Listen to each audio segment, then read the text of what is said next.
তাহলে ফাইনালি সাকিব খানের তুফানে যখন চারিদিকে তোলপাড়, ঠিক তখনই পরিচালক অনন্য মামুন সাকিব খানের আরও একটি বহু প্রতীক্ষিত ছবি দরদের টিজার রিলিজ দিলেন।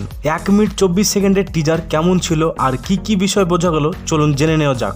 এই টিজারে সাকিব খানের পারফরমেন্স দেখে দরদ ছবি দেখার চাহিদা আরও দ্বিগুণ বেড়ে যাবে তা কনফার্ম। এখানে সাকিব খানের মাল্টিপাস পার্সোনালিটি ডিজর্ডার থাকে, মানে সাকিব খান নিজের মধ্যে হঠাৎ ডিফারেন্ট একটি পার্সোনালিটি ধারণ করে এবং খুন করতে শুরু করে।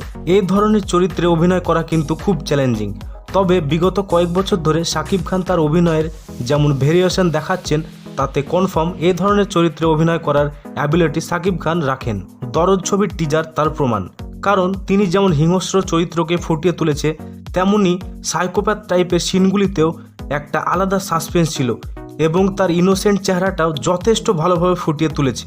এক কথায় সবকিছু মিলিয়ে জাস্ট ফাটিয়ে দিয়েছে দরদের টিজার। আর ফাইনালি এবার আসি সাকিব খানের তুফানের বক্স অফিস কালেকশনের কাছে। তুফান যে ঝড় তুলেছে তা হলমুখী দর্শকদের দেখলেই বোঝা যাচ্ছে, তার প্রমাণও মিলছে বক্স অফিস কালেকশন দেখলেও। মুক্তির 5 দিনে অর্থাৎ শুক্রবারে এই তুফান কালেকশন করে 4 কোটি 10 লক্ষ টাকা। চতুর্থ দিন আয় করেছিল 3 কোটি 90 লক্ষ। সিনেপ্লেক্সেও মাত্র দুদিনে 2.50 কোটি টাকার ব্যবসা করে ফেলেছে। মুক্তির দিন থেকে এখন পর্যন্ত তুফান 19 কোটি 55 লক্ষ টাকা কালেকশন করেছে।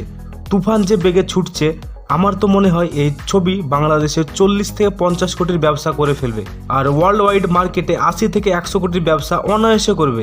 আপনাদের কি মতামত অবশ্যই জানাবেন।